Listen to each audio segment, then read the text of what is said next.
একটু বুদ্ধি আর একটু কৌশল আমাদের প্রত্যেকেরই যদি জানা থাকে তাহলে কিন্তু আমাদের প্রত্যেক দিনের কাজটা কঠিন বলে মনে হয় না। এমনই কিছু অসাধারণ ছোট ছোট টিপস আপনাদের সঙ্গে শেয়ার করব। আশা করছি টিপসগুলি অ্যাপ্লাই করলে প্রত্যেক দিনের কাজ আপনাদের সহজ হবে। চলুন তাহলে আজকে টিপস আমরা দেখে নিই। আমরা যারা প্রত্যেক দিন ট্রেনে বাসে যাতায়াত করি, জার্নি করতে হয়, প্রত্যেক দিন ভিড় ট্রেনে বাসে এই ধরনের ব্যাগ নিয়ে গেলে অনেক সময় দেখা যায় ব্যাগের চেন খুলে টাকা পয়সা বা ফোন চুরি হয়ে গেছে, পকেটমাররা চুরি করে নেয়। তাই আমাদের অনেকটা টাকায় লোকসান হয়। তাই এই ধরনের ব্যাগে যখন আপনারা ফোন টাকা পয়সা নেবেন, অবশ্যই চেনটা আটকানোর পর কী করবেন, একটি সেফটি পিন নিয়ে নিন। এইভাবে চেনের জায়গাটায় সেফটি পিনটাকে লাগিয়ে দিন। এতে দেখবেন যতই ভিড় ট্রেনে বাসে আপনারা ফোন টাকা পয়সা নিয়ে যান, কোনোভাবে চেনটা না খুলতে পারবে না, আর আপনাদের টাকা পয়সা ফোনও চুরি হওয়ার সম্ভাবনা থাকবে না। ভালো লাগলে ট্রাই করবেন। আমাদের বাড়িতে যে এই ধরনের জিন্সের প্যান্টগুলো থাকে, অনেক সময় আমরা এই প্যান্টগুলোকে খুব সুন্দরভাবে গুছিয়ে রাখি, আর দেখা যায় আমাদের এই প্যান্টগুলো এলোমেলো হয়ে যায়, এমনকি আমরা কোথাও নিয়ে যেতে হলে অনেকটা জায়গা লেগে যায়। তাই জিন্সের প্যান্ট খুব কম জায়গার মধ্যে সুন্দরভাবে ভাঁজ করার একটি টেকনিক আপনাদের শিখিয়ে দিচ্ছি। এইভাবে আপনারা একটার উপর একটা পা পা দিয়ে দেবেন, একটা পা এইভাবে আপনারা ট্রায়াঙ্গেল শেপে দিয়ে নিন। তারপর জিন্সের প্যান্টটাকে কোমর থেকে পা পর্যন্ত সরু করে এইভাবে ভাঁজ করে নিন। যে পাটা আমরা ভাঁজ করে নিয়েছিলাম সেই পাটাকে দেখুন আমি এখানে উল্টো করে পুরো জিন্সের প্যান্টটাই সেই পায়ের মধ্যে আমি এইভাবে ঢুকিয়ে নিচ্ছি। এইভাবে যদি ভাঁজ করে নেওয়া যায়, কোনোভাবেই জিন্সের প্যান্ট আপনাদের খুলবে না। এমনকি জিন্সের প্যান্টগুলো অনেকটা জায়গা লাগে, খুব কম জায়গার মধ্যেই আপনারা ক্যারি করতে পারবেন, আর নোংরাও কিন্তু হবে না। এই ধরনের আমাদের বাড়িতে অনেক ওষুধ থাকে, যে ওষুধের ডেট শেষ হয়ে গেছে। এই ধরনেরই আমি এখানে একটি দেখুন ওষুধ নিয়ে নিয়েছি, যেটার ডেট শেষ হয়ে গেছে। এবার কি করবে, এখানে আমি 4টে ওষুধ নিয়ে নিয়েছি। এই ওষুধগুলোকে একটি খবরের কাগজ নিয়ে নিয়েছি। খবরের কাগজের ওপর রেখে আমাদের খুব ভালো করে ওষুধগুলোকে এখানে থেতো করে নিতে হবে, মানে গুঁড়ো করে পাউডার করে নিতে হবে। খুব সুন্দর করে এখানে আমি দেখুন ওষুধগুলোকে পাউডার করে নিলাম। এবার একটি এখানে পাত্র নিয়ে নিয়েছি। পাত্রের মধ্যে আমি ওষুধের পাউডারটা 1 চামচ পরিমাণ নুন, 1/2 চামচ পরিমাণ মতো খাবার সোডা নিয়ে জল দিয়ে 2 মিনিটের জন্য একটু ভালোভাবে মিশিয়ে ভিজিয়ে নেব।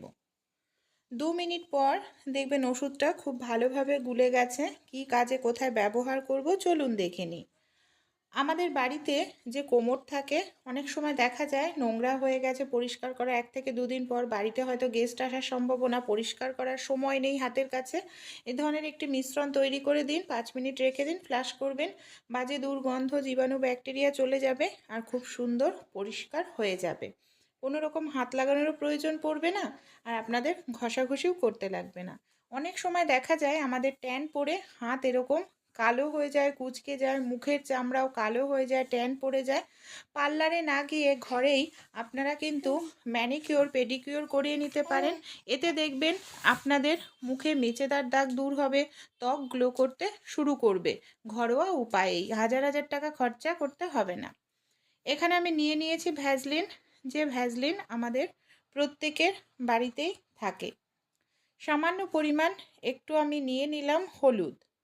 হলুদ আর ভ্যাসলিনটাকে আমাদের খুব ভালো করে এখানে এইভাবে মিশিয়ে নিতে হবে। তারপর এখানে দেখুন আমি নিয়ে নিয়েছি শ্যাম্পু। শ্যাম্পুটা দিয়েও আবারও খুব ভালো করে এইভাবে আমি মিশিয়ে নিচ্ছি। খুব সুন্দর করে এখানে শ্যাম্পুটা দিয়েও মিশিয়ে নিলাম। সামান্য পরিমাণ একটু বেসন দিয়েছি এখানে, তারপর লেবুর রস দিয়ে দেব। প্রত্যেকটা উপকরণ আমাদের ত্বকের জন্য ভীষণ ভালো, ত্বকের দাগ ছোপ দূর করবে, ট্যান রিমুভ করবে। এইভাবে খুব সুন্দর করে আমাদের মিশিয়ে প্যাকটিকে তৈরি করতে হবে। তারপর আমাদের সামান্য একটু চিনি দিয়ে দিতে হবে। চিনি ন্যাচারাল ব্লিচের কাজ করে, আমরা প্রত্যেকেই জানি। এইভাবে চিনিটা দিয়েও ভালোভাবে আমি মিশিয়ে নিলাম।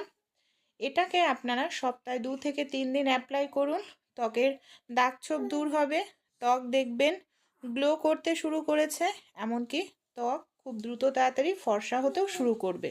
খুব ভালো করে এইভাবে আমাদের একটু মাসাজ করতে হবে, এতে ত্বকের মরা চামড়াটা উঠে যাবে। তারপর 1-2 মিনিট রেখে দিয়ে আবারও একটু মাসাজ করব ভেজা হাতে।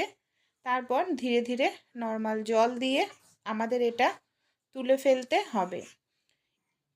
এইভাবে আপনারা ঘরোয়া উপায়েও আপনাদের ত্বকের ট্যান রিমুভ করতে পারেন, এমনকি ত্বক খুব দ্রুত তাড়াতাড়ি ফর্সা উজ্জ্বল হতে সাহায্য করবে। দেখুন আমি এবার এক সাইড মুছে আপনাদের দেখাচ্ছি যে কতটা সুন্দর পরিষ্কার হলো। ত্বকে একটি ন্যাচারাল গ্লো কিন্তু চলে এসছে। এই দেখুন কতটা সুন্দর ন্যাচারাল গ্লো আমাদের ত্বকে চলে আসছে। এবার আমি মুখটাকে পুরো জল দিয়ে ধুয়ে দেখালাম কতটা সুন্দর পরিষ্কার হয়েছে। তাই বিশ্বাস করে আপনারাও এই রেমেডিটি একবার হলেও ট্রাই করে দেখবেন। আশা করছি আপনারাও কিন্তু উপকার পাবেন। আপনাদের ত্বকের দাগছোপ দূর হবে, ত্বক ফর্সা উজ্জ্বল হতেও সাহায্য করবে। আগের মুখটা দেখুন আমি অ্যাপ্লাই করেছি 7-8 দিন মতো, কতটা উজ্জ্বল ফর্সা হয়ে গেছে আমার ত্বক আগের তুলনায়। আমাদের বাড়িতে এই ধরনের অনেক পুরনো টুপি থাকে, দেখা যায় ছোট হয়ে গেছে, আমরা ব্যবহার করি না। তা এই ধরনের টুপিগুলো আমরা ফেলে না দিয়ে কিন্তু অ্যাপ্লাই করতে পারি। কি কাজে? আমাদের বাড়িতে যে ওয়াইপার থাকে, দেখুন আমি এখানে নিয়ে নিয়েছি ওয়াইপার, আর সেই সঙ্গে আমি এখানে দুটো পুরনো টুপি নিয়েছি। শীতকালের যে পুরনো টুপিগুলো হয় সেই টুপি। ওয়াইপারের দু সাইডে আমাদের এইভাবে টুপিটাকে পরিয়ে নিতে হবে। আর টুপিতে যেহেতু দড়ি অলরেডি বাঁধাই থাকে, তাই এখানে এক্সট্রা করে দড়ি বাঁধার প্রয়োজন নেই। এইভাবে বেঁধে নেব। আর আগে থেকে আপনারা টুপিটাকে খুব ভালো করে জল দিয়ে ভিজিয়ে নিন, তাহলেই দেখুন কত সহজেই আমরা এবার ঘরটাকে মুছে নিতে পারছি। কোনো রকম হাত দিয়ে মোছার প্রয়োজন পড়বে না, হাঁটু কোমর যন্ত্রণাও করবে না।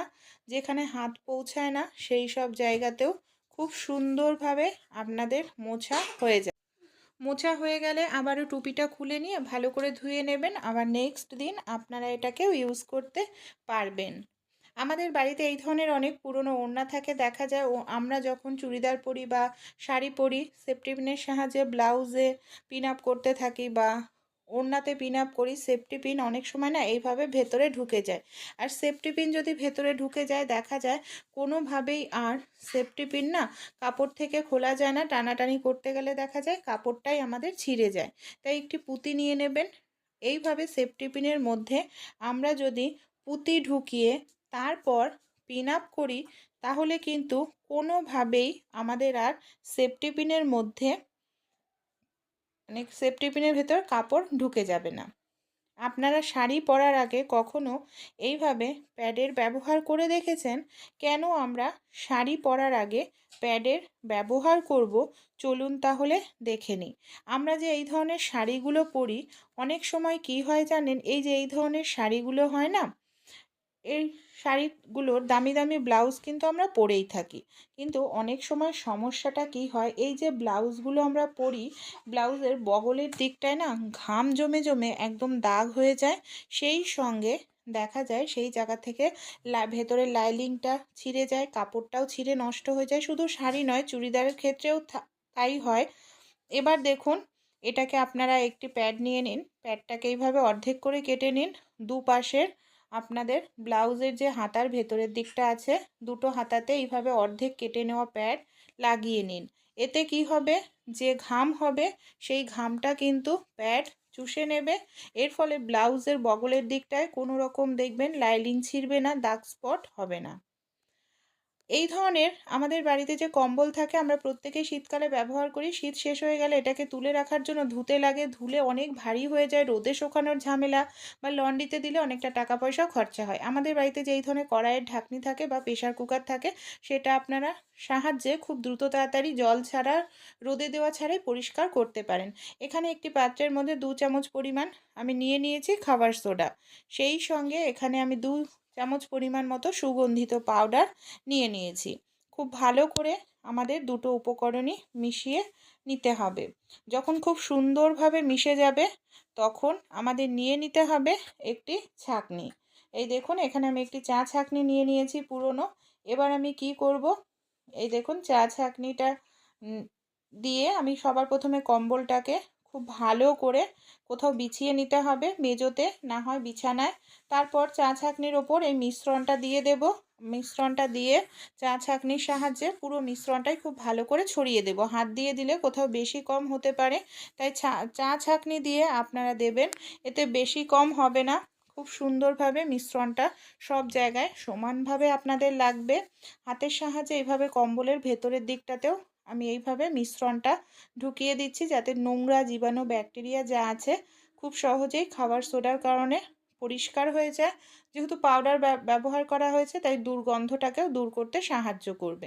তারপর এটাকে আপনারা 5 মিনিটের জন্য এইভাবেই রেখে দেন।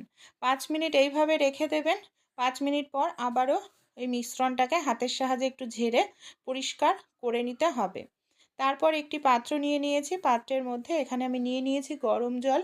গরম জলের মধ্যে 1 পাতা শ্যাম্পু দিয়ে দিচ্ছি। আপনারা চাইলে ইজিও ব্যবহার করতে পারেন।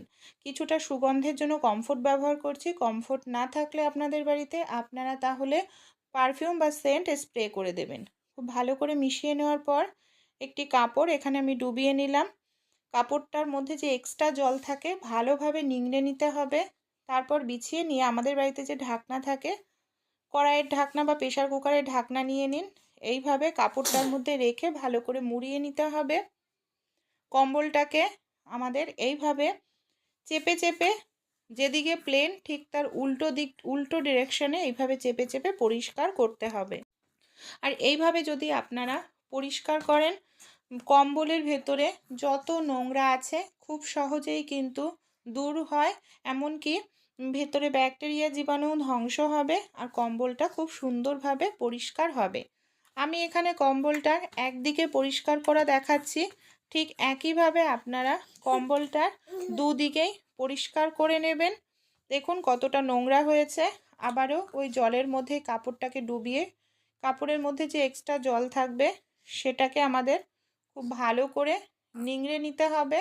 আর এই কাপড়টা দিয়ে আবারও ডলে ডলে কম্বলের বর্ডার, কম্বলের চারপাশ খুব সুন্দর করে আমরা পরিষ্কার করে নেব।